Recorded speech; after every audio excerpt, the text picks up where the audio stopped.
Mike and Ray got called in to take Cliff's place. They got hit. They went down further away from the objective area than Cliff. Cliff was just a few blocks over, up and to the west or whatever. Mike and Ray and his crew went down much farther away. So they were in bad guy territory, not near friendly troops. So they were down. Captain Yukon and Mike Kafina swung out overhead. We're trying to give them fire support with their door guns. They were orbiting. They started taking a tremendous amount of fire. Then they started doing swooping runs. And then they got hit the same way Cliff did. They got hit in the tail rotor gearbox. Tried to head to the airfield. This is Captain Yukon. They got hit in the fuselage. Just happened to be pointed at the docks. Both pilots were knocked out for a few seconds. They came to, regained control of the aircraft, headed for the docks, and lined up to land on the dock area. Brad Hollings had lost his leg between his knee and his hip, was bleeding all over the place. One of the door gunners had been wounded. Paul Shannon was wounded in the hand.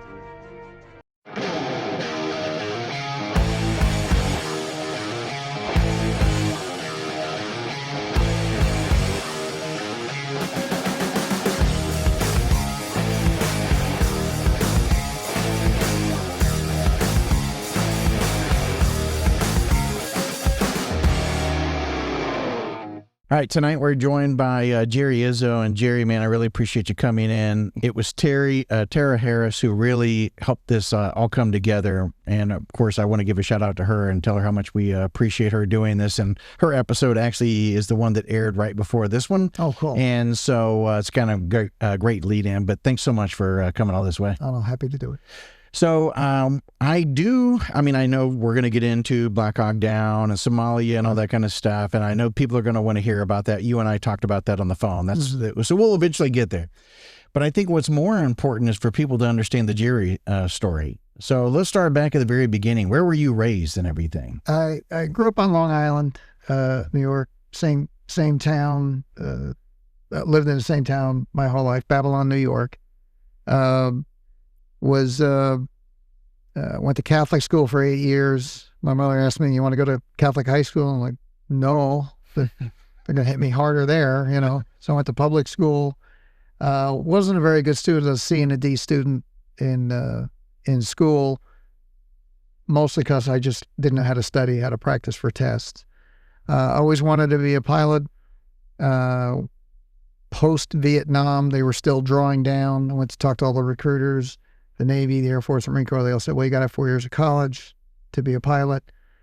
And as I was walking out thinking, what am I going to do now? The Army recruiter said, hey, son, how'd you like to be an Army pilot? All you need is a high school diploma.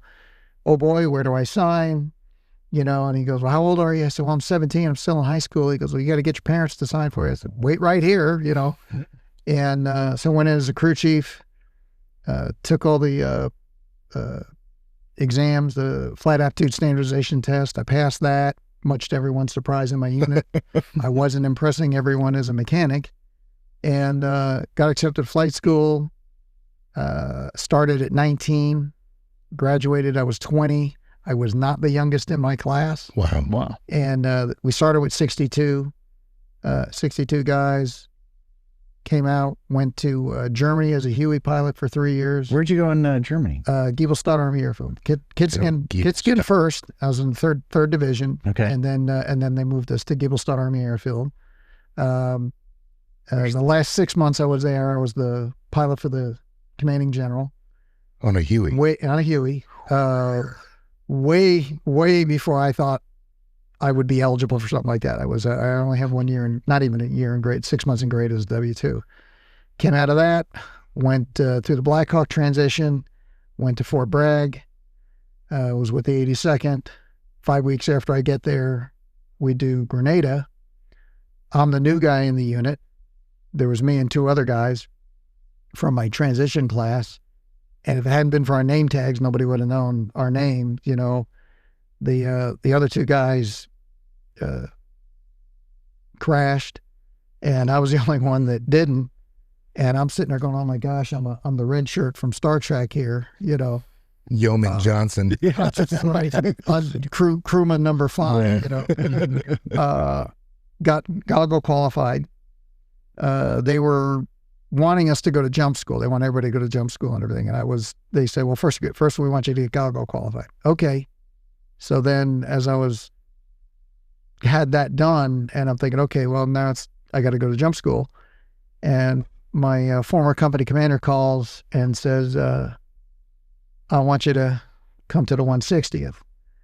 And I always tell people, so I was ordered to volunteer. And he said, when you get 150 hours of night vision goggle time, let us know and we'll send you a packet. Okay.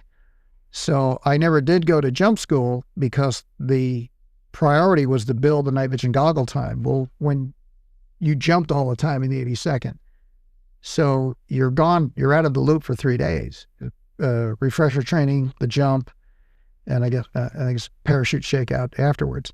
So these people are out of the loop. So all these pilots and crew chiefs are concentrating on jumping. Those of us that weren't, we were getting all the missions. Nice. And getting the flight hours. I built the flight hours. I got the goggle time. Went through the instructor pilot course, went to Korea for a year, assessed for the 160th at my mid-tour break. Did the check ride. You do a psych eval, a swim test, a PT test, and the check ride, do a standard Army check ride, and then a navigation, NVG navigation ride. And I had to find a grass airfield, a grass strip in the middle of a grass field at night. They wanted you to hit it plus or minus 30 seconds. And I was just impressed that I found the grass strip at all. But I hit it I was plus maybe 20 seconds. And you come back in for the interview. The last thing you do is an interview. You're in your Class A uniform. And I was the last guy that day. And they're asking you a bunch of questions. They asked me a lot about Grenada. And there was, they kept asking me as I was telling them how we assaulted into the barracks. And I said, the first 4 aircraft went in, 1 came out. And so when we came over the ridge and saw 3 wrecked aircraft, and they had briefed us beforehand, they said, oh, we expect to lose half of the assault aircraft, half of the 8. And here I'm looking at 3 wrecked ones, and I'm going, oh my God, these guys got shot down. They didn't even get a Mayday call out or anything. And put our guys in, we came out, and they kept asking me about that. And finally I said, sir, you're looking for an answer. I'm not being evasive. I'm not sure what's the question you're looking for. And he goes, but you continued the mission. You didn't abort when you saw the 3 wrecked aircraft. And then I realized what he was getting at. I said, sir, yes, but I'm not going to take credit for the courage of the pilot in command. He was a Vietnam vet, and Phil Wood. And I said he was flying the aircraft. I was sitting over there. I had the emergency checklist open, the engine fire and flight, thinking that's probably what we're going to get. A few more questions and stuff. And one of the anecdotal things on that mission, our unit was based at Pope Air Force Base. They didn't have room to park us at the Army Airfield at Fort Bragg. So you want to talk about being the red-haired stepchild, being an Army helicopter in an Air Force base. And priority was always given to the Air Force aircraft. So 8 aircraft go out, 5 of us come back to pick up the next company. And there was a C-141 waiting to take off, and he calls the combat controller, whatever his call sign, Mac 687, ready for takeoff. And the combat controller calls him and says, Mac 687, hold your position. We have a combat assault in progress. And I just remember thinking, yeah, men at work here. just sit tight, you know. And one of the things I'll always remember, when we landed and the second company comes running up, and I can hear the officers and the Ranger NCOs yelling to their men as they're getting the aircraft, hurry up, get on the aircraft. Charlie Company needs help. They didn't know what had happened. They saw 8 go out and 5 come back. And I'm just going, you know, yeah, this is what it means to be an American. Yeah. American soldiers. These are our guys. These that's always stuck with me. And we did that mission, and So then we go all through the interview. It was 30 minutes, and it went by like that. And at the time, you didn't say 160. In this is 1987. If you weighed 160 pounds, you weighed 159, you weighed 150, 161. You didn't say the number 160. And so they say, okay, go ahead and step outside. We'll render our decision, call you back in. I come back in, and they go, Mr. Izzo, it's the unanimous opinion of this board. You have what it takes to be a Night Stalker. I'd never heard Night Stalker. And I turned and looked at the recruiting officer, and I was like, what's that mean? And he Does that mean I'm in? He gives me the thumbs up, and I go, okay. and Colonel High says, upon completion of your tour in Korea, you'll receive orders to Fort Campbell. Do you have any questions, Mr. Izzo? And I'm standing there stunned that I was accepted. I'm like really thinking he was going to say, no, I'm sorry, And I said, sir, I have a million questions. I have no questions. I'm sure they'll be answered in due time. Very well, you're dismissed, Mr. Izzo. I salute, I about face, I walk out, shut the door, and go, what did I just get myself? Hold that thought. We're going to get there. You wanted to go back to Germany, though, right? Well, no, actually, what I wanted to do was just, for our listeners and viewers is, you talked about qualifying with goggles. A lot of us know what that means, but could you kind of quickly elaborate on what that means? That's what I wanted to know. I want to know what model they were. Yeah, actually, when I went through flight school, we had the full face PVS 5s. Oh, jeez. And I used to call them the snorkel mask. The migraine. When this was up against your face, all you can see is through the goggles. Mm. So when you would look down at the flight instruments, you've got them focused out to infinity, and your visual acuity is pretty poor. But it's better than night unaided. And when you would look down at the instrumentation, and you would look at the airspeed indicator, and you saw the blurry needle and the blurry dial, the blurry gauge, this is about 60 knots, and this is about 90, and this is way too fast. You need to slow down, And it was, none of us liked it, the full face. And from flight school to when I got qualified in 1984, 4 years later, they had figured out how to cut the frame away so that the goggles, still PVS 5s, but they were away from your eyes a little bit. They were mounted differently on your helmet, and you could look down at the flight instruments unaided. You could look at your map unaided, but then look through the goggles. That was a game changer. Yeah. That was huge. And then when I got to the 160, so I flew the goggles, PVS 5s at Fort Bragg, and I was so glad because we were doing night unaided formation flying, assaults into, practice assaults, obviously, into LZs. And you have to turn on lights, your landing lights. And as one of my mentors from Germany said, we're trying to do the same thing with Hueys in Germany, land, let's be tactile to leave our lights off. God bless Hugh Alderson, because as we're discussing this, and he was a Vietnam vet, and he just sits there, he looks at all of us, the young posse, he goes, if you smack into something at night and you don't have your landing light on, you're wrong. That settled that argument. You got to turn your light on. Yeah. So we were doing that at Bragg. We're doing low-level formation flight. And it was nerve-wracking. And some of us said, this is worse than movement to known enemy contact. You're wondering if you're going to have a midair. And so we flew with the 5s when I was at Fort Bragg, and then when I was in Korea. But then the whole time when I got to the 160, then we had the 6s, which were designed for aviators, much better acuity, much clearer, lighter weight. It was balanced. It was infinitely better. And you're sitting there thinking, oh boy, I'm Luke Skywalker, man. I can see through a brick wall with these things. And then the last set that I flew with one set before I retired, and they were even better than the 6s that we were flying with. And they were it was almost like it was a high def black and white TV. And I thought, maybe I should stay a few more years, fly these. Yeah. But goggles were, like I said, it was a game changer. If you want to fly at night, you had to do that. Yeah. You had to fly goggles. You couldn't fly it. Some people are like, I can fly just good without goggles. No, you can't. Yeah. Baloney.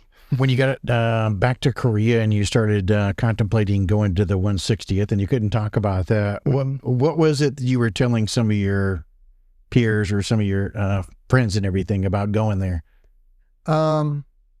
Did they know anything, or were you allowed to say anything? They actually, the battalion commander had been in the 160th before. So when I went on my mid-tour break and I assessed, and then I came back, of course, he got word that I had been accepted. He called me and, it was really a wonderful time, terrific. He had been with the 160th during the TWA 847 and Achille Lauro in 85, 86, and during that time frame. So he knew, and he gave me a little bit of an insight. Throughout my career, throughout my life, I have the ability of underwhelming people. So when I came back and everybody found out that I got accepted to 160th, the attitude was, Gerry can get accepted. How hard can it be? I'm going to apply. And that's fine. But all through my career, when I was applying to go to flight school, different people throughout my life, flying's not as all it's cracked up to be. You may not, I don't know if you're going to really like it. Then I go through flight school. Well, I want to be an instructor pilot. Well, I don't know if you got what it takes to be an instructor. Maybe you ought to be a maintenance officer. Okay, well, I want to go to the 160th. So they want meat eaters and door kickers. They want SF guys and Rangers. You haven't even gone to jump school. And I got accepted. I apply to the airlines. Oh, they want fighter pilots and B-52 drivers. You're a bug smashing helicopter pilot. These are all different people. That I don't know. And I flew jets. Oh, JetBlue. I don't know. We've had good pilots go to JetBlue. So I don't know if, So, man, hopefully those weren't your friends. You're right. I didn't hit them up for letters of recommendation. That's a movement of contact every time you hit it. Then, just like I said, when I show people a picture of my wife, she's pretty. She do like they were surprised. She does way better than you. For those who aren't Army, 160th that we keep referring to as a Special Operations Aviation Regiment. Right. So 160th SOAR is normally out there, Night Stalkers, as you mentioned. Right. Night Stalkers. And it's not easy to get into. He kind of glanced over the assessment selection, which I thought was pretty humble and funny. And this is, this is 40 years ago. Yeah. Almost 40 years ago that I assessed. So there's been adjustments. The Green Platoon training, the initial special ops training for pilots and crew chiefs is much more extensive now. Yeah.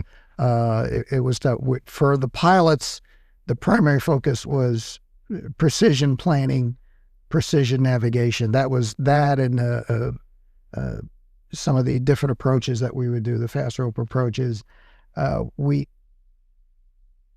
aircraft, although they were modified, you could still take a regular Army pilot, put him in, and he could figure it out pretty much. It wasn't that much different. We had auxiliary fuel tanks, the guns were different, and we had the FLIR, and we had maybe one different nav system. That was it. And now it's way night and day, way different, and requires a lot more training, a lot more qualification. And the training is much more formalized. Tell me day one getting to the 160th. When you got there, what was your expectation coming, and then what was it like when you arrived? One of the first things, you went through Green Platoon for some academics, a couple of weeks of academics, and then you went to the company and somebody took you into their wing and they showed you the ropes. In general, there was one guy comes up and goes, "You got 2 eyes, 2 ears, and 1 mouth. Keep your mouth shut and your eyes open and listen and watch." Okay, I will. And I was a W3 at the time. I was an instructor pilot, so I'm keeping my mouth shut.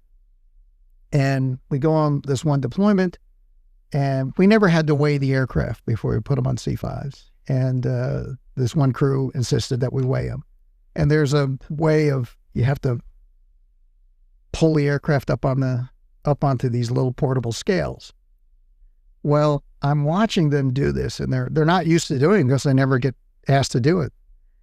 And they pulled it up, and the aircraft kept going, and the tail wheel strut, so the strut's here and the wheel's down like this, and you have the shock comes over like this. So it went over the scale, stopped, the shock hyperextended, pulled apart, and went crunch, and the tail cone crunched down on it. 20 seconds before that, I said, we had the same problem in 82nd, and we hyperextended a strut one time, but I guess you guys here know what you're doing. That happens. Now here I was told, keep my mouth shut. And like 6 guys turned to look at me and go, why didn't you say something? And I'm going, oh, this is the way it's going to be. Yeah. But it was... Damned if you do. Yeah. But there was a lot of... right when I started going through the training, they had come through the initial years, they had a high accident rate because they were figuring out how to do this, how to do the missions under night vision goggles, long range navigation, over water, all these different modes. And they didn't quite have all of the equipment and avionics and aids that they do now.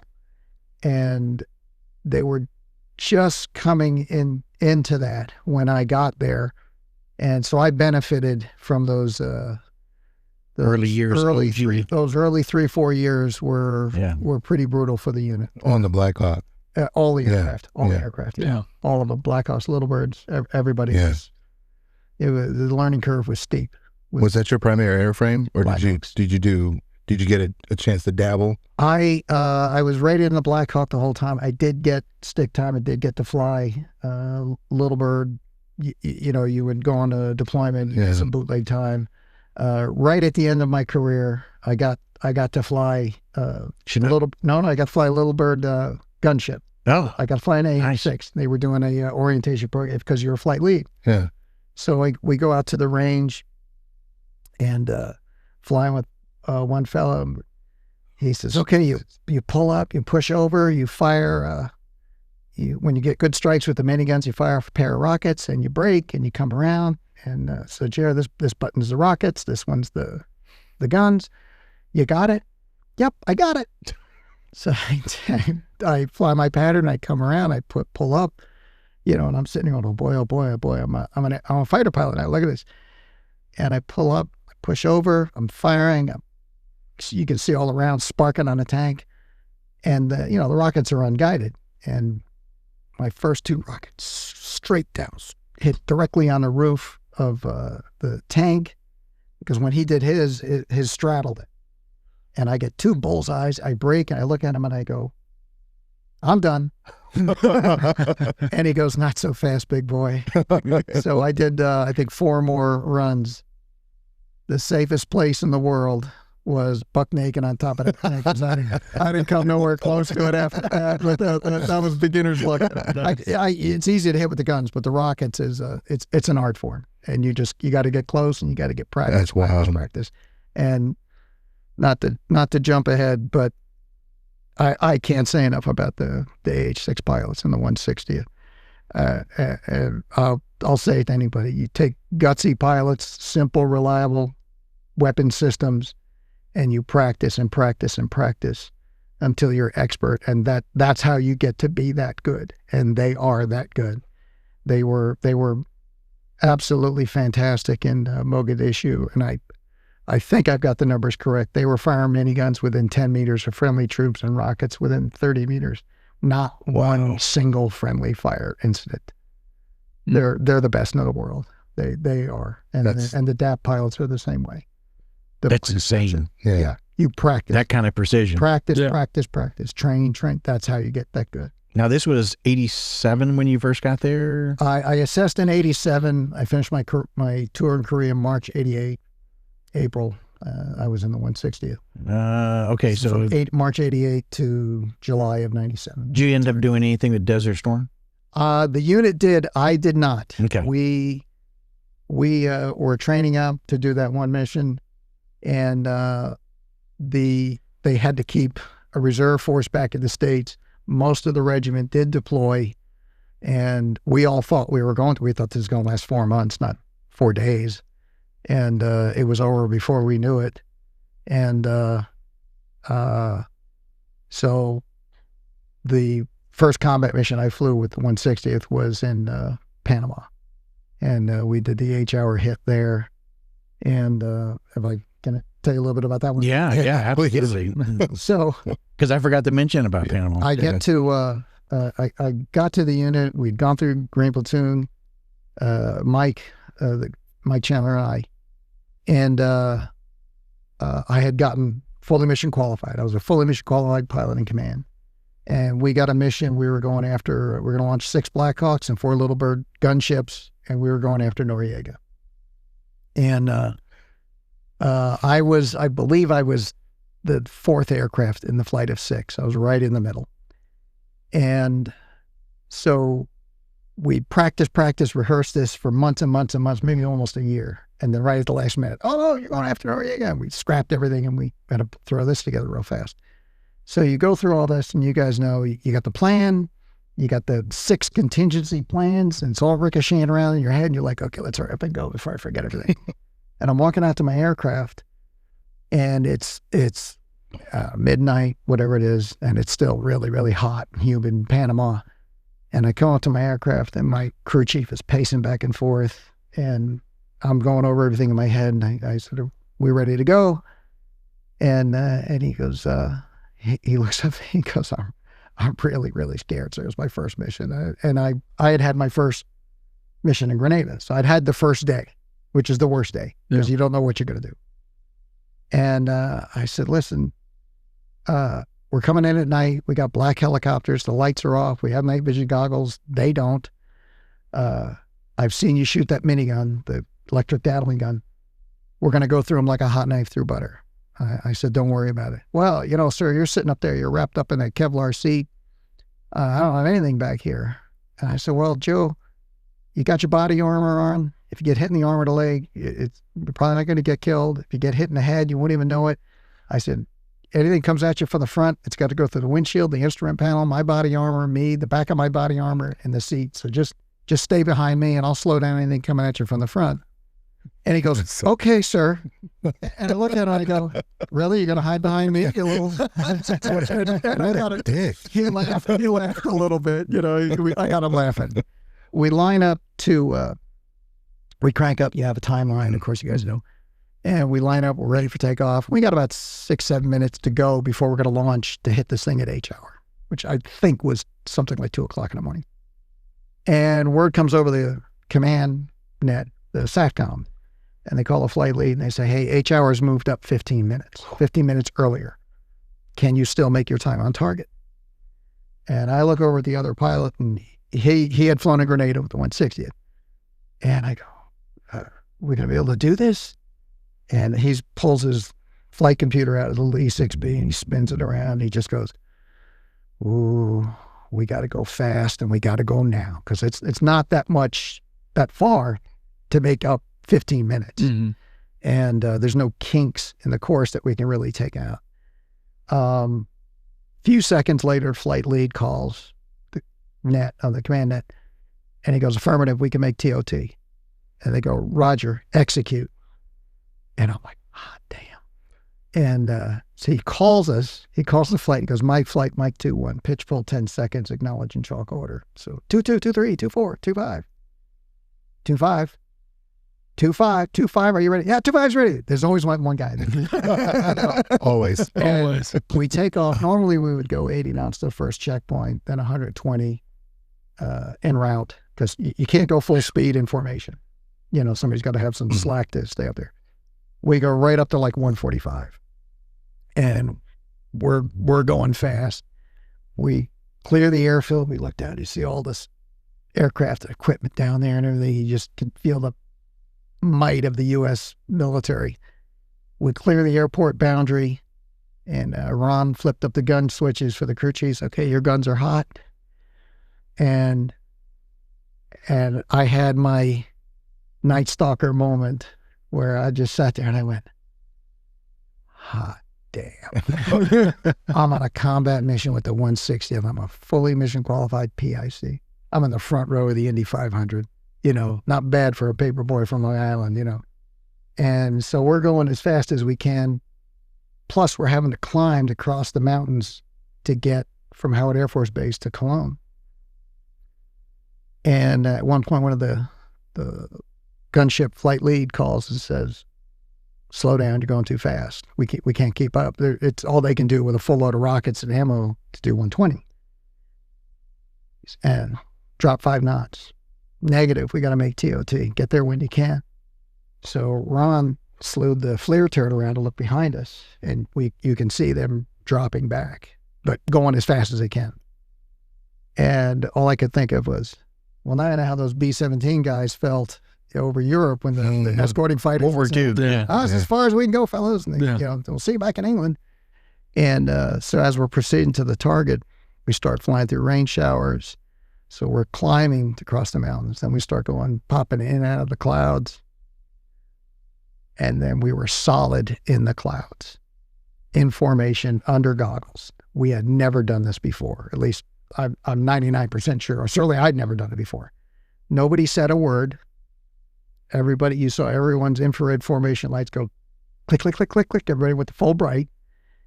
We got as tight as could be, and we continued. And I was flying, and there were a couple times where I could only see 1 or 2 formation lights of the aircraft off of me, and I think, okay, I've got the Anvis, the better goggles. We got it. The lights are turned up. I'm not going to lose them. And there were a couple times I really almost lost all the lights, and you don't want to break off because you're going to mess up everybody behind you. Probably about 10 minutes of that. We come out the other side, and I was just wringing with sweat. We loosened up a little bit, continued to the target, and we saw an AC-130 orbiting the objective area. And we had shifted, and so I was in the right seat, normally looking like at the aircraft over here. We had switched. So I was looking off to the left. Ron's looking to the right, and he sees 23 millimeter coming up from the ground and 20 millimeter coming down from the 130. So they're duking it out. But this guy can't see the 130. Yeah. He is. Yeah. And Ron goes, "Oh my gosh." He goes, "Look at all that gunfire over there." I took my eyes off for just a second. Just as I looked over, they fired the 105. And you see it come down. You see this explosion and all these little secondaries. And I go, "We'll be fine." I'll say, keep doing that. And we turn, we go into the target. And at about 1 minute out, and we had in our aircraft, the 2 in the front, they were putting a blocking force in.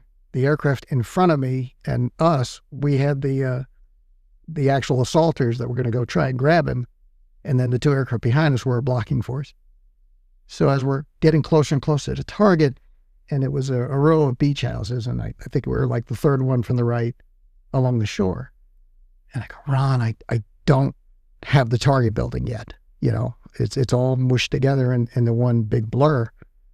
And the hair on the back of my neck is standing up, and I'm thinking, "Oh God, I'm going to mess this up. I'm going to mess it up." Oh no, you know, getting closer, closer, closer. And then they kind of separated 1, 2, 3. Okay, I got it. I got the target building.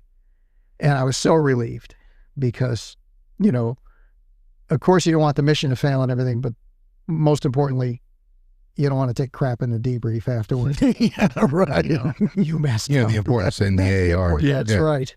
And we come into the as we're approaching the target building, and Ron says to my two crew chiefs, and he goes, "Well, fellas, it's been nice knowing you." And I just for a second, we're all tensed up and everything, and I go, "Stop it, Ron, you're scaring the crew." and we all started laughing, and Hilliker and Passetti, the 2 guys in the pack, they started laughing, and that broke the tension. We come in, they put the ropes out, the guys are going down the ropes, and as each guy comes off the rope, the aircraft gets lighter, and you have to reduce power to maintain your hover out there. All of a sudden, some tracer fire starts ricocheting down the street, going underneath us. And one of the best piece of combat advice I ever got was from a Vietnam vet, Ron Sherman. And he said, your job's to fly the aircraft. Don't be looking around for targets. Don't be doing this. Don't be that. Hold the aircraft in a hover. And to use the B-17 reference again, he goes, you're a B-17 on a bomb run. You got to hold it steady while these guys are going out the rope.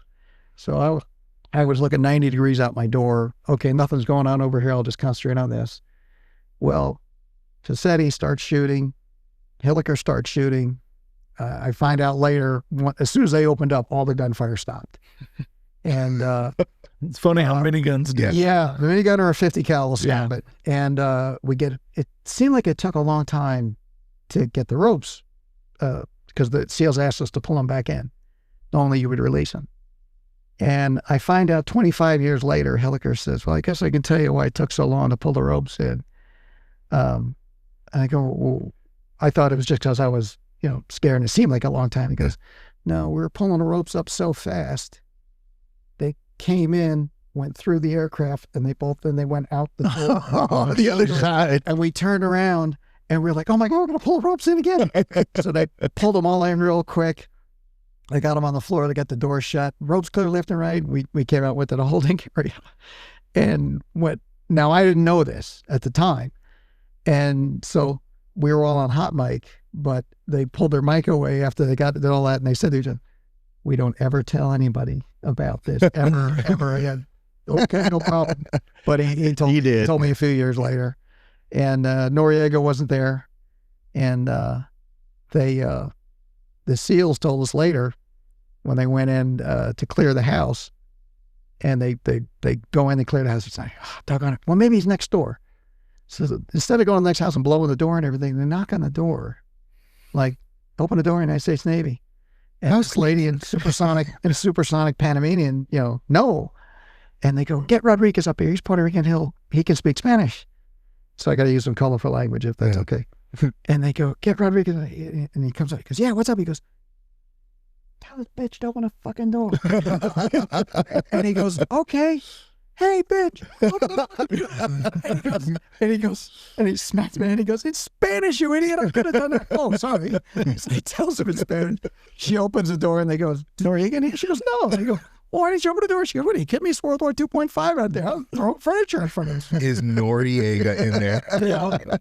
And they cleared that, they cleared the house and everything. So they had to make their way to an extraction site. We came in one at a time, landed, and extracted them all one at a time. Ron and I ended up being the last ones in. So we come in, we land, they're coming up to the aircraft. Just as they get under the rotor disc, we hear an automatic weapon open up. And automatically they all hit the ground.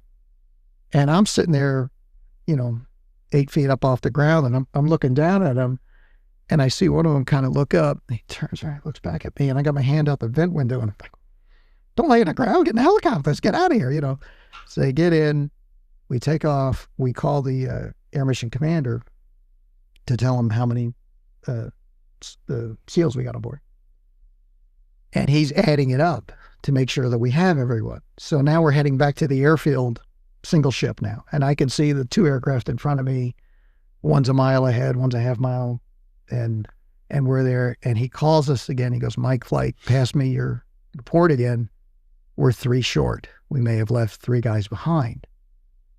Without orders, without anybody saying another word, the 2 aircraft in front of us and us all at the same time, everybody went, just banked left. Turn around and come back. Okay, we're all going back. We passed the report again. We did have everyone. Somewhere the math was wrong, but we didn't leave anybody behind. And we get back to the airfield, and we went back out later on. But when we finally did debrief, and we go through the planning and the briefing and the mission and this, that, and the other thing. The last person's commander's conference. Well, one of the best commanders I had, Major Zanfrelli, was our company commander, and he was the air mission commander. He was riding the jump seat of the last aircraft, so he wasn't even at the controls, which was good. He was running the mission, and then he'd be trying to fly the aircraft. A very quiet, very low-key guy. And he gets up, he turns, he looks at all of us. We're still jacked up on adrenaline and everything. And he goes, so we're not going to talk about the flight in the clouds? we skimmed over that in the debrief. And we're all like, oh, sir, I don't even want to think about it, you know. And nobody said anything. And finally, the guy behind me that was flying behind me, he goes, sir, if Gerry had had another coat of paint on the aircraft, we'd have had him midair. He goes, that's how tight we all were. And we all laughed and everything. We go, sir, please don't tell anybody we did that because they're gonna think we could do it again. And we got lucky this time. And he goes, two rotor discs, right? Because the Army says no closer than 2 main rotor discs. Wow. So main rotor disc on a Black Hawk is 54 feet 10 inches.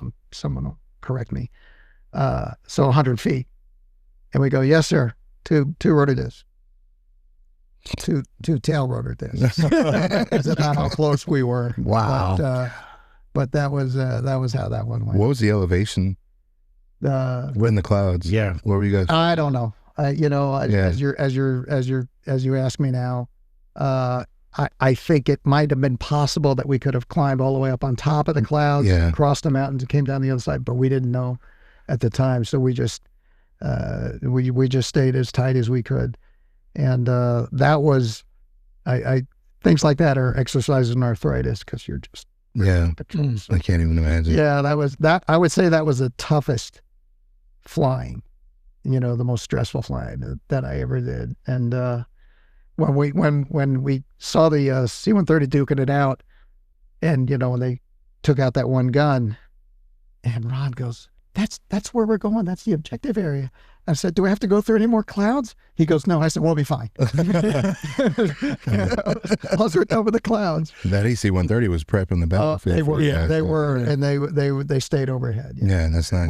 We love those 130s. They're probably praying for that Zeus to go off. Oh yeah, Let it happen, please. Yeah. Well, so that 105 is, for people that don't know, it's a tank round. It's a millimeter. Yeah, it's 105 millimeter. It's a howitzer. But I mean, if you think about how big that is, yeah, I mean, it's nasty, and they fire that from the sky. Yeah, Puff, right? Very Puff the Magic Dragon. Crazy thing is they started. Puff was in Vietnam. Yeah, Puff was Vietnam with they had Gatling guns. Yeah, they would fly, and they're doing turns about a point, and the pilot is maneuvering the aircraft to keep constant fire on the objective area. Yeah, the 130 has more sensors, and there's they can pretty much knock out a grid square. They can knock out a vehicle. Yeah. They could hit a truck with a 105. So they said, and please somebody get me, but you know, as guys sit in the CP and we talk about it, they were saying they were putting if you fired every round that's on that thing as they're flying, they could put some sort of a round about every square meter inside of a. Yeah, that's what I mean. They could take out a grid square with. I mean, not with almost a single round. Literally. Right. Exactly. Yeah. They're it's nasty, devastatingly effective. Every time I think of you guys in an environment where they can fly, you know, sure. If there's a severe surface air threat, you know, you can't send them there. Every time I think of you guys flying in, I think of something, you know, like CCR in the background. No, that was the Hueys early on. Apocalypse Now, stuff like that. Yeah, totally. I mean, that's when you were telling the story at the beginning, that's all I was thinking is he's going to tell me he flipped on the music and then, you know. No. I'm kidding. All right. So this is, we just talked about Desert Storm. So right after that. In Panama, yeah. Yeah, in Panama. So now we're going to start getting into the mission set. So we started getting in closer to 93. It was about 92. You guys started probably training up, I guess, for Mogadishu? The spring of 93 is when we started getting prepped for it. At first, we didn't really know where we were going. I thought we might have been going to Bosnia, and a lot of us did. They didn't tell us, you know. We knew it was a real world somewhere, and at some point we got to at some point they told us where we were going, and I think a lot of us thought, oh, okay, if we go to Bosnia, we've got a sophisticated air defense system we have to penetrate and deal with, and you know, okay, it's going to be small arms in Somalia. And I don't want to say we breathed a sigh of relief, but we thought this is... We're not going to face this sophisticated... Further away from the red threat. Yeah. You know. And so we started rehearsing. We were training with all the customers and refining some tactics. And... you guys really think this is more of a grab and go mission? Yeah, that's what it grab them and bag them. Yep. And one of the things we had figured out we had to do was how do you stop a car? How do you stop a convoy from a helicopter without killing everybody inside? And so we, the Blackhawks, we said, well, we'll shoot them with slap rounds from the minigun armor, sabot-like armor-piercing rounds, and shoot the engine out. And the boys were like, oh no, it's too sloppy. We'll take them out with precision sniper shots with our M14s. So they get a couple of junker cars, they drive them out to the range, they start them up, they put them in gear, they're shooting at it with M14s. Tires are going flat, radiator fluids coming out, the headlights are getting, the car's still running. It takes a lot to kill the thing. It runs across the range, bumps into a tree, it's still running. And it took over 100 rounds to kill the engine in a Daihatsu and a Toyota. It took a lot of rounds to do it. You're like, well, you just got to try to, if this is the vehicle, shoot it at an angle towards, forward towards the engine, not into the passenger compartment. You're trying to capture these people. And just things like that we had to kind of figure out, refine, and get where we could do it quickly, execute it quickly. And then we deployed, got over there, and there had been a famine. There had been a drought, a famine, but the day we arrived, it rained. And we're like, well, we got that part of the mission over with.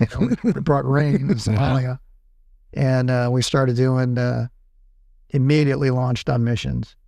We didn't want to they didn't want us to get a bunker, hunker down capability. They wanted to get us right out into the city to get past the initial whatever apprehension we might have had, and we did several missions. We flew every day so that they would not know, we would call them desensitized. I can't say. Yeah. I can hear. Desensitization. Yeah. Wow. So they wanted to desensitize. They wanted to Yeah. desensitize. Crushed it. And they would, so they would never know, are we launching for real, or are we just taking a spin around the city? And we had one mission. I want to say we were there maybe a couple of weeks, maybe 2 or 3 weeks, and we get a call, and they said, hey, there's an intel team out in the city. They've been discovered. They've been compromised. They need immediate extraction. So they launched Mike and Ray, Mike Durant, Ray Frank, and his crew, Bill and Tommy, and myself, Captain Williams, myself, and Lance and Pat, without gunships or anything, just the two of us launched to zip out, and they were making their way to a soccer field. So we took directly from our parking revetments, from the sandbag revetments. We didn't line up on takeoff. Boom, we go hauling ass out there. And just as we cleared the airfield, they called from the command post, from the TOC, and they said, what's your ETA? And Mike said, we'll be there in a couple of minutes. And they said, for God's sakes, hurry, they're chasing them through the streets. So I saw Mike's nose dip a little bit more, and I was pulling past the red line on the torque to keep up with him, and we picked up about another 10 knots. And we got over there. Mike zoomed in, landed, got engulfed in dust. He landed okay, and I thought I could stay with him. I went around, came back, and all I could think of was, I don't want to be that guy in Desert One, And we came in, we landed, they ran up, threw their equipment on. Mike and Ray took off. We were probably about 15, 20 seconds behind them, because I kept calling back to them, are we sure they have everybody? Are you sure we have everybody? I don't want to leave anybody behind. And a couple seconds go by, and you hear the guys yelling, go, go, go, which sounds like no, no, no, and I don't want to leave anyone. Finally, no, sir, we've got everyone. Okay, we take off. We head back to the airfield. Not a shot was fired. We get everybody, we land. It's at night. And we flew with the cockpit doors off. So I'm shutting the aircraft off. The guys are coming out. They're getting out. I have my night vision goggles flipped up. You have to shut the radios off, everything one at a time. And all of a sudden, I feel somebody reach in and grab my arm. And I thought it was Pat or Lance. I turn and I look, and it's one of the guys we just extracted. and his eyes were this big. They were scared. And this is before the battle. And I looked down at him, and he, in his real, real deep voice, and he just goes, "Thanks, man. Thanks a lot." And he reaches around, we shake hands, and he gives me this. And as the guys are coming around the aircraft to the front, they're all going like that. And I got to tell you, just the most incredible feeling in the world washed over me. And not that I was being dramatic or anything. And I looked over at Captain Williams because he's got a big smile on his face. And I said, "That's why I came to the 160th, going to bad guy territory and rescue." And in this small way, I got to do it. With the best of the best. Oh my gosh. It was just, and the only thing better is you want to do it again the next day. And when I tell people, I go, best mission I ever flew in my life. Every crappy thing I went through in my life was worth it. I'd do it again to have that moment. And then I also realized there are people that never have that, never have one of those moments. I've had several of those in their life. And you realize, when you pull it all off and it comes off okay, I mean, how lucky you are, how blessed you are to you realize the people you're working with and what you've accomplished. And, you pulled out some good people, like some. And plus you're grateful, plus you're also, okay, thank God I got through it. When we got over to Somalia, and before we launched on the first mission, and we did our first mission before that one that I just described, and Major Rodriguez was our company commander. He had been my platoon leader in Panama, and now 4 years later, he was our company commander. Absolutely, and I tell people all the time, on the worst day of my life, on 3 October, thank God I had the best commanding officer, and I had a lot of good ones in charge of us. Well, again, you're briefing up, you're ready to go, you're chomping at the bit. Okay, let's go. We start going out to the aircraft. He calls us all back. And he goes, and you're like, God, what now? Come on, hurry up before I forget. I got it all in my head. And he brings us all back, and he goes, I want everybody, put your hand on the shoulder of the man next to you. We're going to pray. And he led us in a prayer.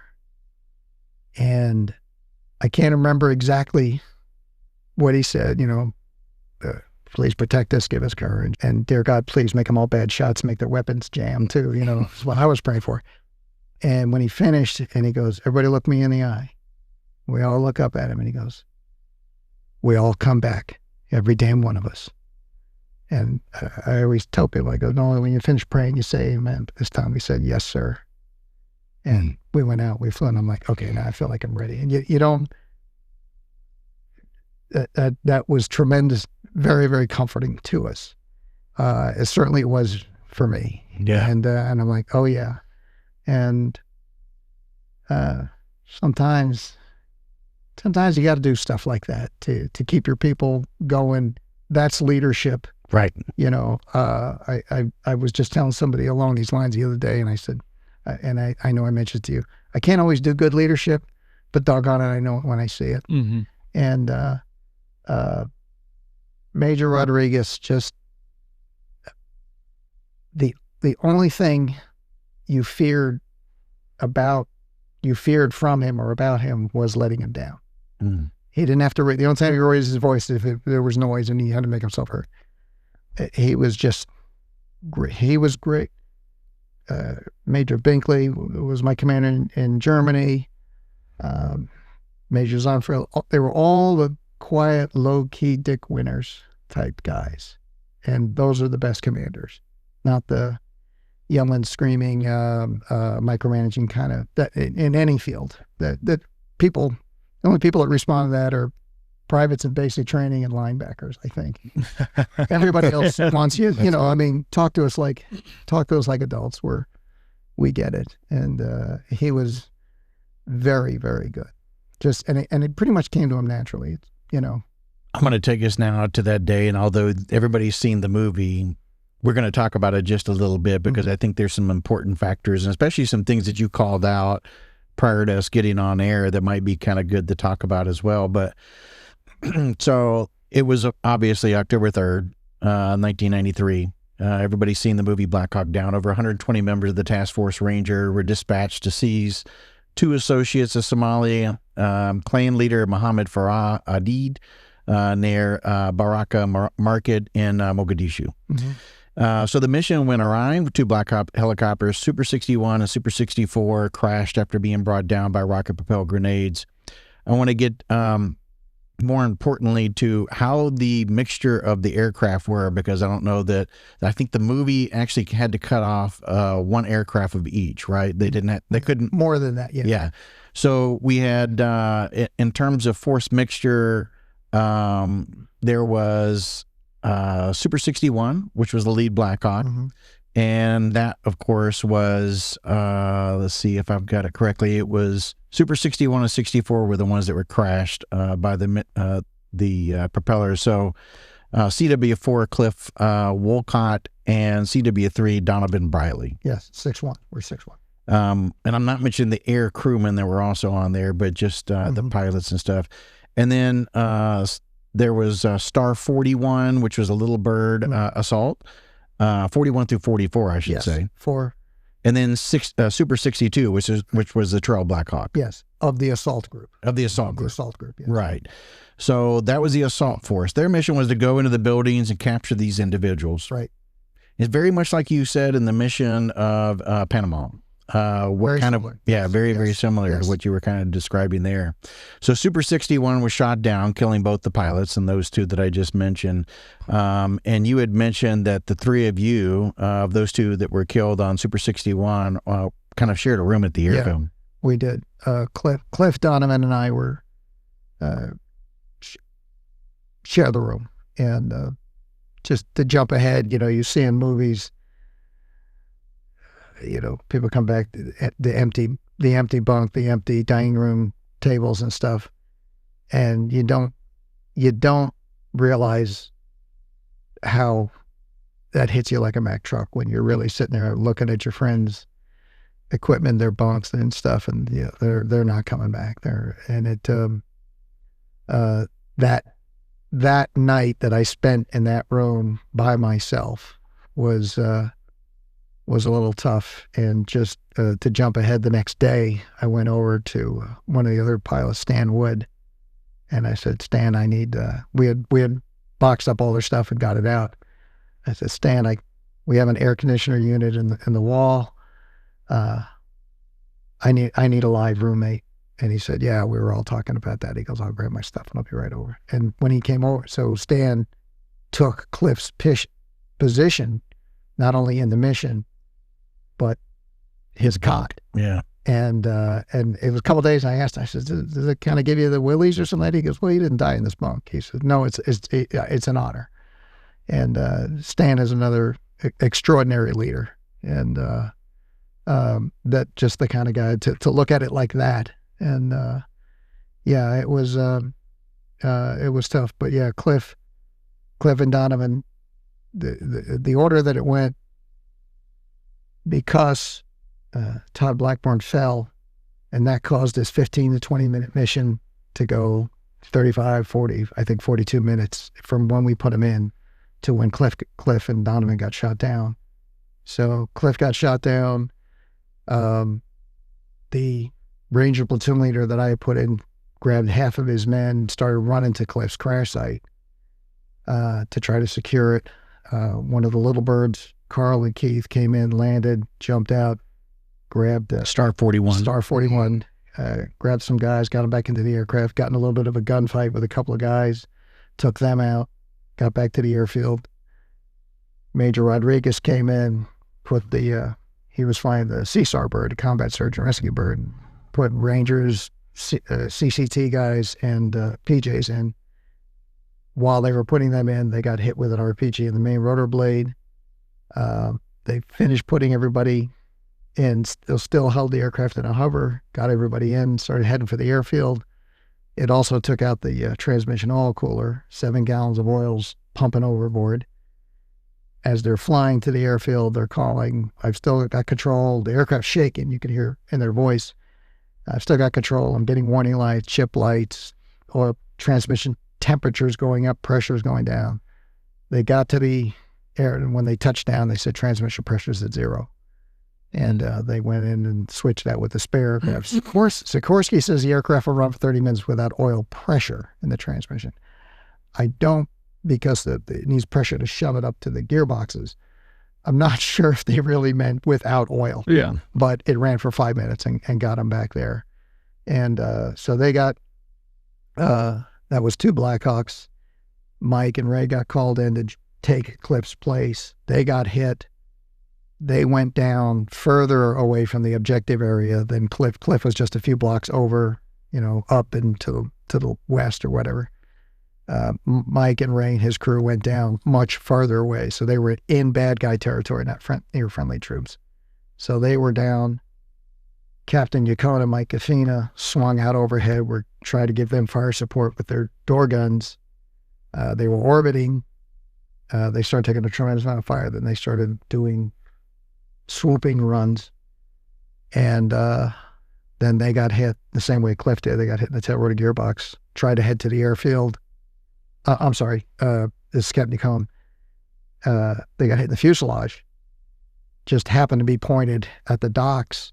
Both pilots were knocked out for a few seconds. They came to, regained control of the aircraft, headed for the docks, and lined up to land on the dock area.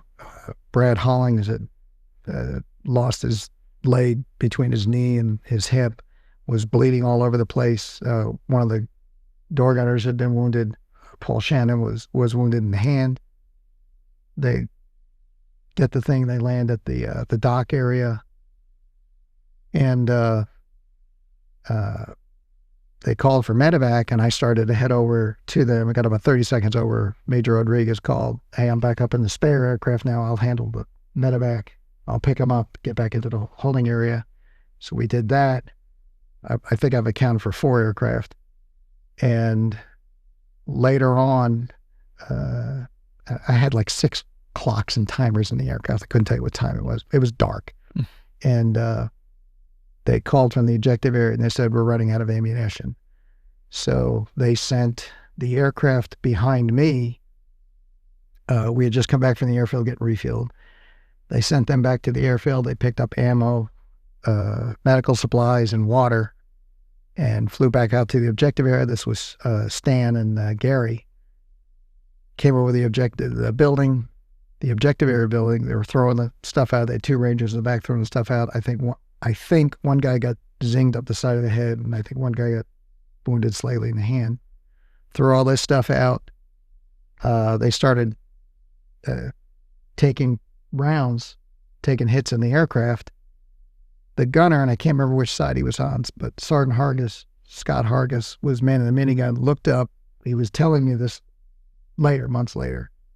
He said, about 100 feet away from us, I saw like 6 muzzle flashes behind a fence shooting at us. And he swung the minigun up and opened fire at 2,000 rounds a minute. When he got on target, then he went to 4,000 rounds a minute. It was just hosing back and forth.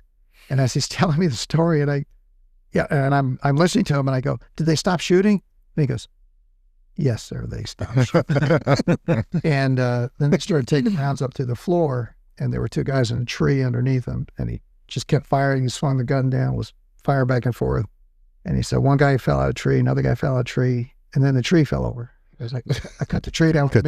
Nice. And as they came out, and just as he hit the aft stop of the gun, he fired the last round. So he fired one continuous 1,600 round burst, emptied everything. A 1,600 round burst.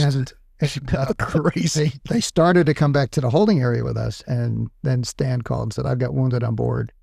I'm heading back to the airfield."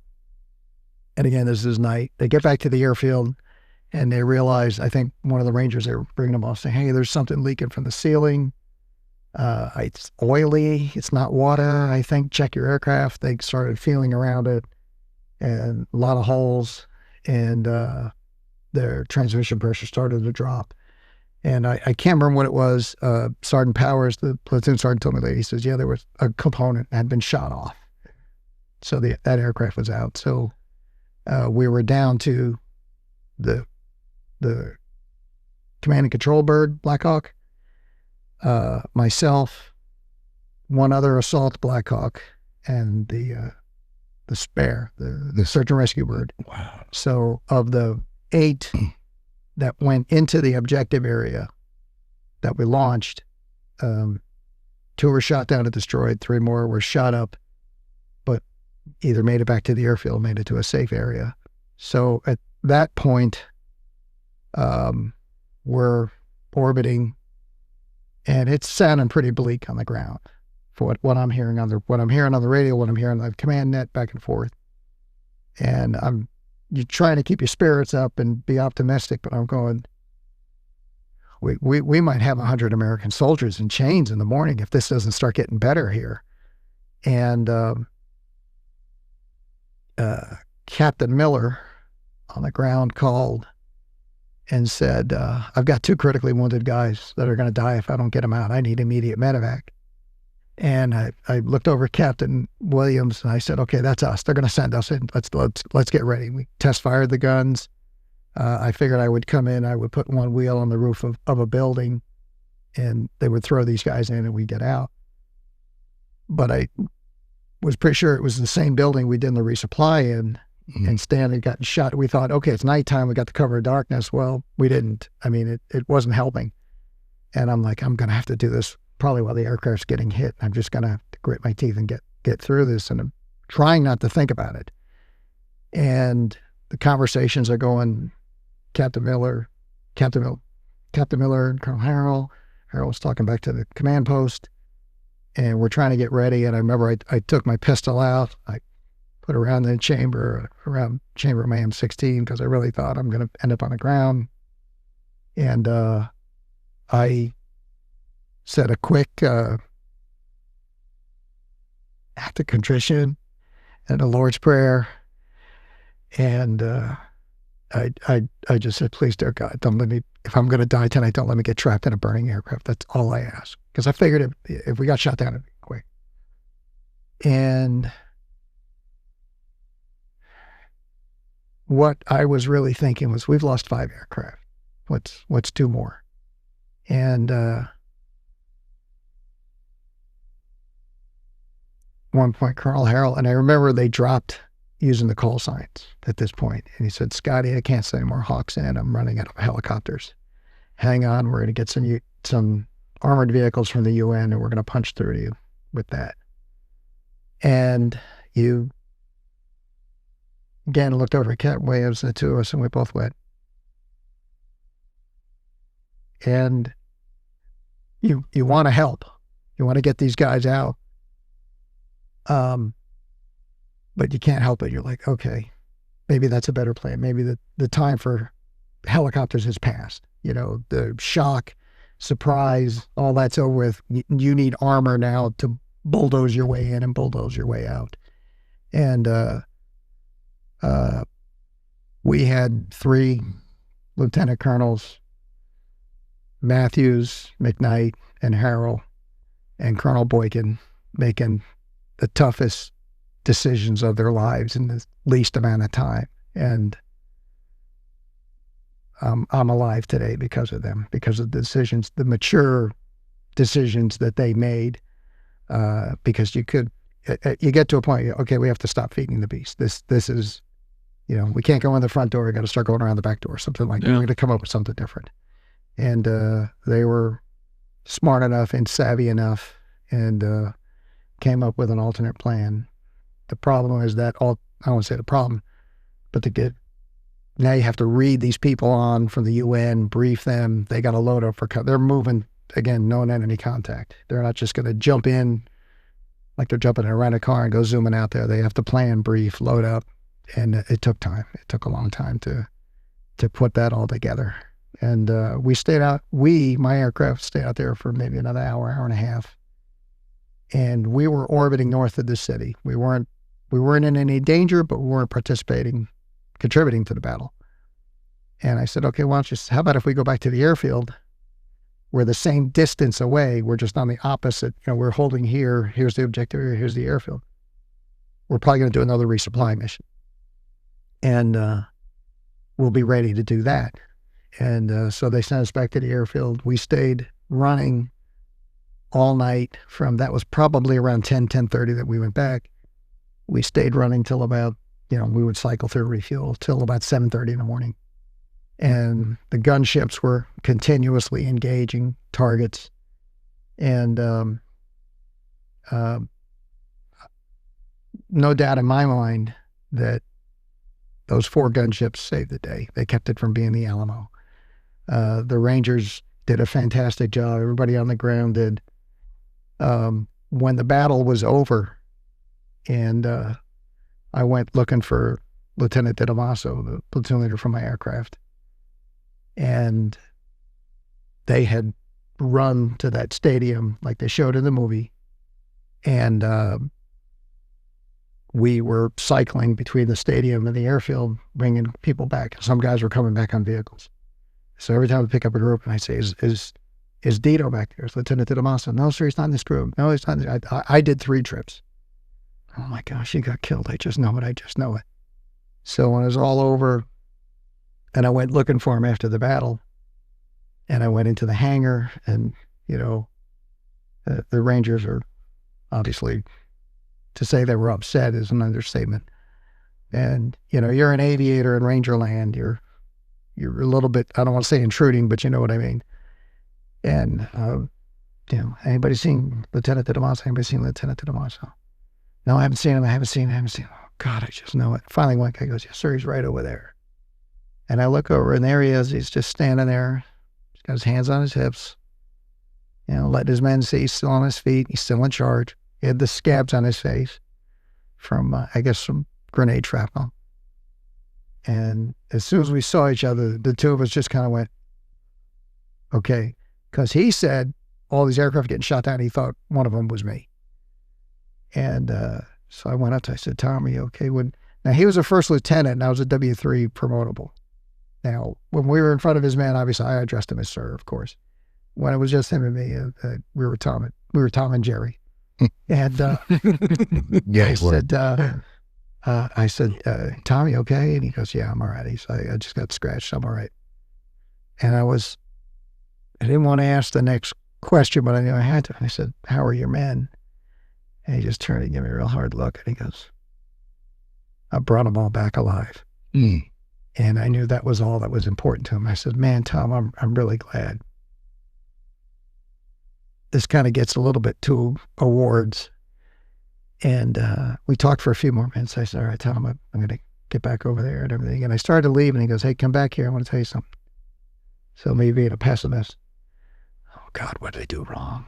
Or he's gonna lay a bomb on me or something where I messed up. And he goes, I just want you to know, you put me in the right spot every single time. And after the second mission, I didn't even worry about it. Mm. And I said, Tom, I dropped you off on a hornet's nest and I couldn't get you out. I don't feel like I deserve your thanks. He goes, you have no idea how important that is. He said, not everybody got put in the right spot. This is the first I'm hearing of this. And I said, well, I'm glad I could at least do that for you. As the years have gone by, among other things, talking to my dad, talking to my wife, but those words from Tom and the guy that we extracted before, I call those are the medals you wear on the inside. That's because if it's the other way around, and if I had panicked, messed up, and in some way got because of that, got his men massacred, and they go, well, here's a Silver Star to make you feel better at DFC. No, it's not making me feel better. It's making me feel worse. I go back to those words from him, and I did my job that day. We all did the best that we could, and I did right by Tom. And when I was struggling with all of this afterwards and survivor guilt and all these things, and my wife pointed out to me, she said, you put your Rangers in the right spot every time. You brought your crew back in one piece. You didn't mow down a bunch of innocent Somalis. I don't think there were too many innocent Somalis, but you have nothing to feel bad about. It's not like you were told to do something. I just can't do it. Send somebody else. I didn't do that. A few a week or two before that mission, we got, this now goes to fear. We got intel, we were spooling up. They had intel on a mission. Oh, we think they're here. We're get ready. And something you'd spool up and then it'd turn cold. I got the shakes. I just knew if we launch on this, I'm going to die tonight. You see this in movies, guy. I just know my number's up. And you kind of laugh at it. No, it really happened to me. I knew it. I knew in my soul I was going to die that night if we launched. And I was going to go. I wasn't going to go, well, I'm sorry, I can't do it. I was going to go. Well, we didn't launch that night. And then, thank God, I never got that feeling, that horrible, horrible feeling. Just this foreboding. And I don't know why I got it that night, and I'm glad I never got it again. But I always tell people, like, there are people that I think that appear fearless. And some people can control and deal with their fear in different ways. Having been a student of fear my whole life, I think we're afraid when either we don't know what's going to happen next, or we do know what's going to happen next and we know we can't do anything about it. It's out of our control. So the more that you can be prepared, either your equipment, your training, the plan, all of these things, probably reduces your fear. I don't think people are fearless. I think they're supremely confident. I also know that it's better to be, if you're going to be scared, it's better to be busy and scared than to be sitting there waiting and be scared. And when we're just orbiting and orbiting and orbiting, and I'm just dreaming up all different ways that something bad can happen to us. But when you're actually told to go do something, okay, we're taking action. I'm flying the aircraft. I'm doing the assault. I'm doing this. My gunners are busy. They're shooting. They're pulling the ropes in. You're scared, but you're busy. I suppose maybe to some degree you're distracted, but you're taking action. Jerry, they call that courage? Yeah. No, I'm being serious. So you can't be courageous without being scared or fearful, right? Or foolhardy. Yeah, it's right. For people that are like, oh, that doesn't bother, they're full of shit. In order for somebody, and I think Jordan Peterson, I think he said it, where he says, for somebody to be courageous, you can't be courageous without the fear that's involved. You're overcoming your fear. Yeah. You're controlling your fear. When we did the mission in Panama, and afterwards when my crew chief was telling about with the ropes and everything like that, and he goes, boy, I was watching you and Mr. Harrow, you two were just so calm with everything like that. And we were talking on the phone. I said, Mike, I'm a good actor. Believe me, I had, my stomach was in knots and everything like that. And for me, one of the ways that I tried to deal with it was I say brave things. You're kind of making a contract with yourself, and I would try to say brave things and kind of bucking myself up. At one point, when I really thought it was really going to go bad, really bad at one point, I check in with, like, are you guys okay back there? How you guys doing? We're okay, sir. We're with you. We're ready to go. And at one point I said, fellas, I'm going to get us through this. If I got to flap my arms, we're going to get back. I'm going to do everything I can to get us through this. And however much maybe they needed that, or however much I needed to hear me say that to them. But when you're the aircraft commander, you're setting the tone in the aircraft. And so you're trying to project confidence and competence, and that things are as much under control. I know when we did the initial assault, and we had automatic weapons, we could hear rounds cracking past us. You could hear them with the doors off. An RPG exploded about one aircraft length behind us. And Lance, when I say I was calmly hovering, I mean I had my hover reference. They're going out. Okay, this is going pretty good. And we hear this thunderclap. We heard the launch and the explosion. So it was boom, boom. And I didn't quite realize it was an RPG. I thought the guys were blowing a door in the ground. And Lance goes, well, I just shot an RPG at us. And, my hair stood up. I think he lifted my helmet up off my head. And I go, what? And he goes, yeah. I said, well, did you see the guy that fired it? And he said, no. I said, well, if you see him, kill him. He's going to reload and take another shot at us. I think what saved us if this is the target building and we were like this, was you have 4 20,000-pound helicopters blowing up this hurricane of dust and storm. And so whatever guy was shooting at us was just getting sandblasted. And that's probably what threw his aim off. Yeah, rotor wash is no joke. Yeah. And I think that saved us more than any gunfire we could have put out, you know. And again, you know, in the movies, the guys step out in the open and shoot at you. Yeah, they don't do that in real life. I never saw a single one on the ground. You know, they're not stupid. They stay behind cover and everything like that, or at least during that portion. And I wasn't looking around. So when we came out of that and we started heading over to the my breathing's I'm getting all worked up again. And we came out, we're heading to the holding area.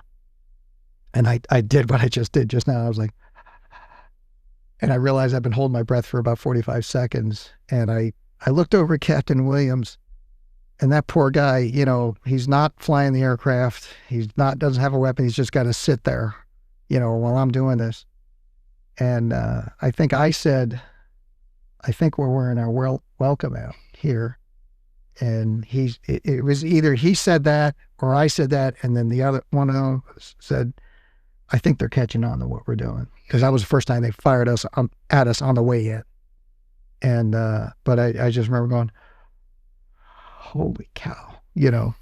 And, but again, being busy, being scared and busy. When that was all over,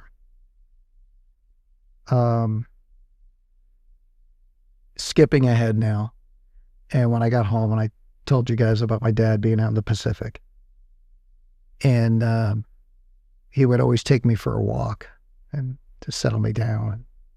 So what was it like, son? What happened? What went on? And so I told him as much of the story as I could. And he said, there's 3 stages of survivor guilt. And he goes, the first stage is you're in the middle of a battle. And in my case, your friends get shot down. Or in his case, the guy right next to him gets hit, which happened.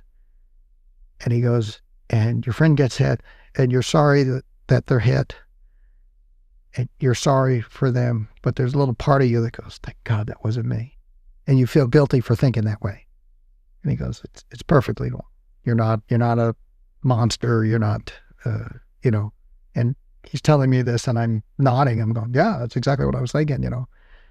He said, then there's the next stage, right after, when everything's all over, and you're trying to capture, what did I do right? What did I do wrong? What do I got to fix? What do I have to remember?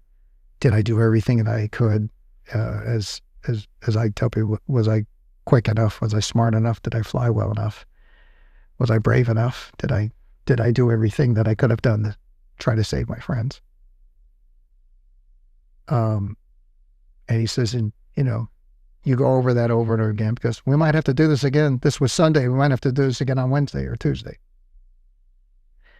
And then I remember he gave me a real serious look, and he goes, and then there's the last phase. Months later, years later, decades later, for the rest of your life, you're going to sit there and go, why did I survive? And my friends didn't. Why?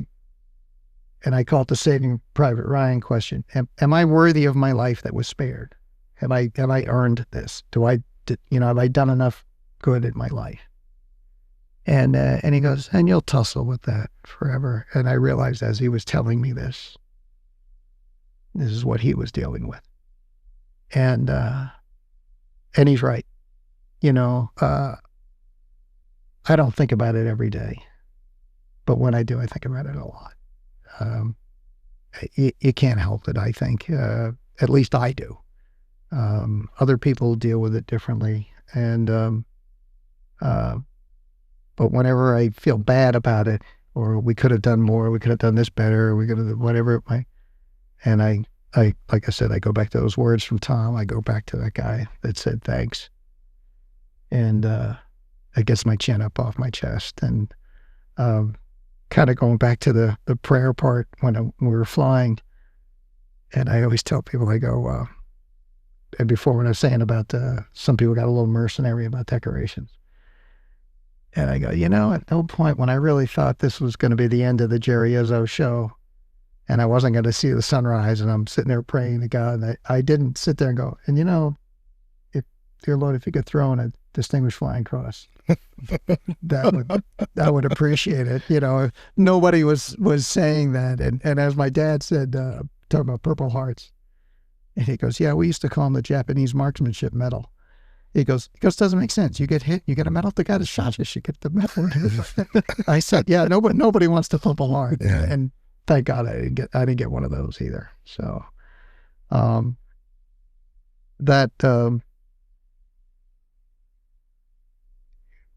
I think a lot of us, and as we have reunions and we all talk about this, the Rangers particularly, I go to, because we flew the Rangers, I go to a lot of the Ranger events.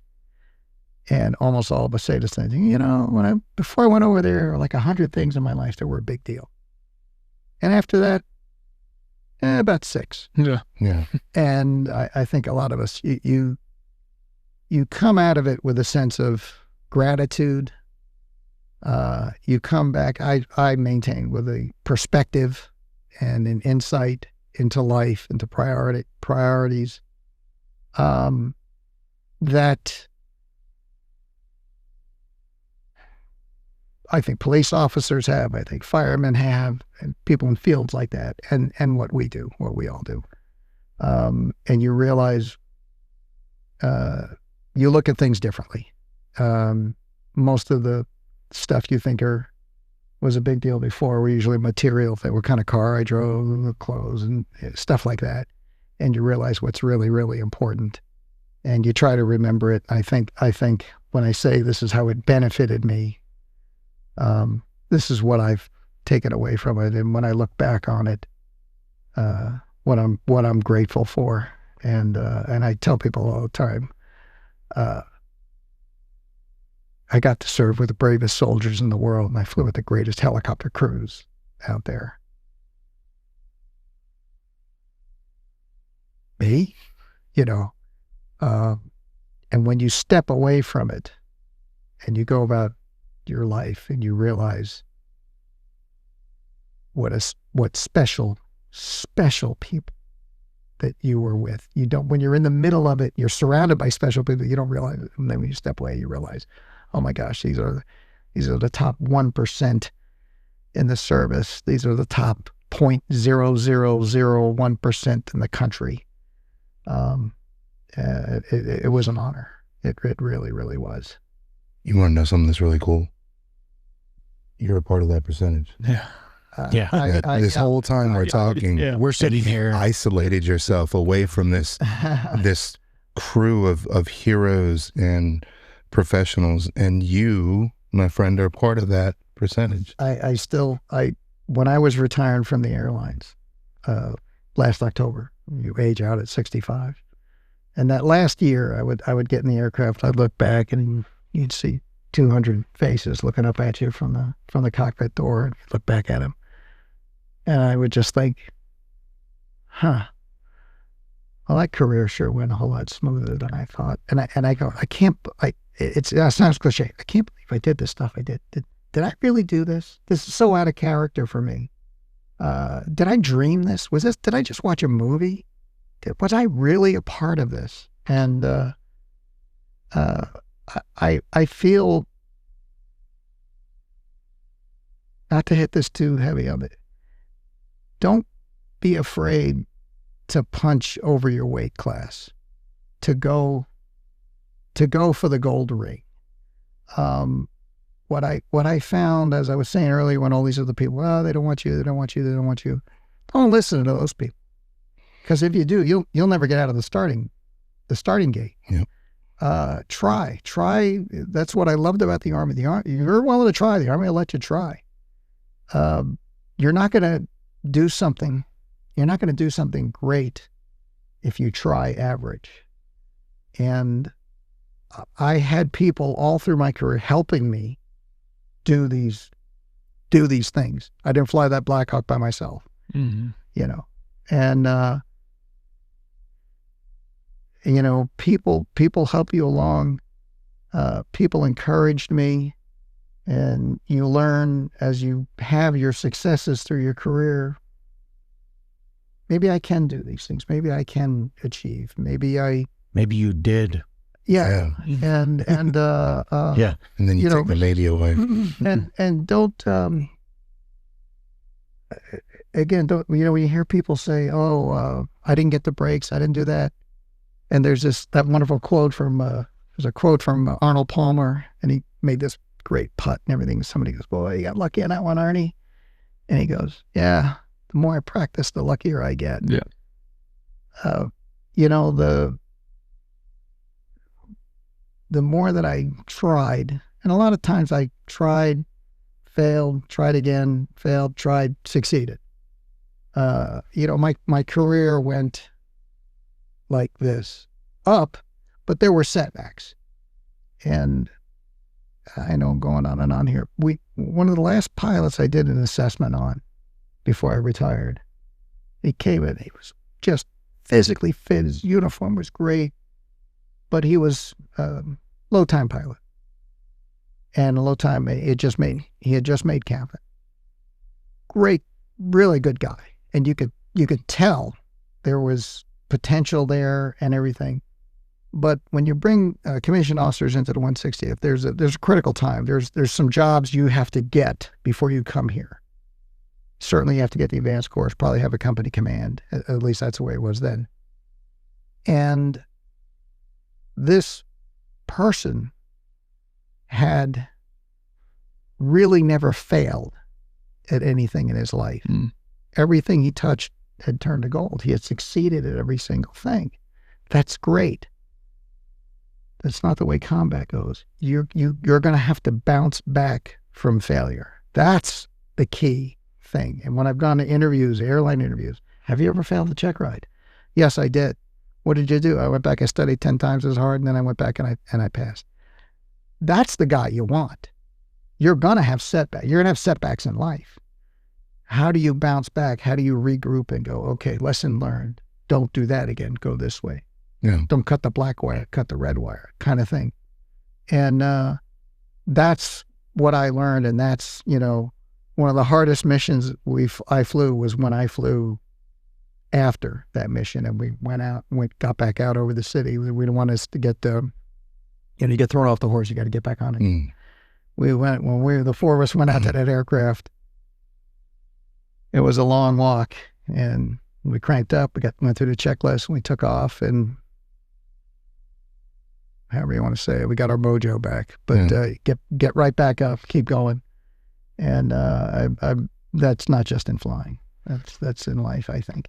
I want you to read, if you don't mind, Sean, the poem here. Now, this is the Black Hawk Down Memorial poem that is at Ranger Regiment, right? It's at the Memorial. The headquarters at the 160th. 160th, outside I'm sorry. The 160th Regimental Headquarters. Yeah, so if you don't mind.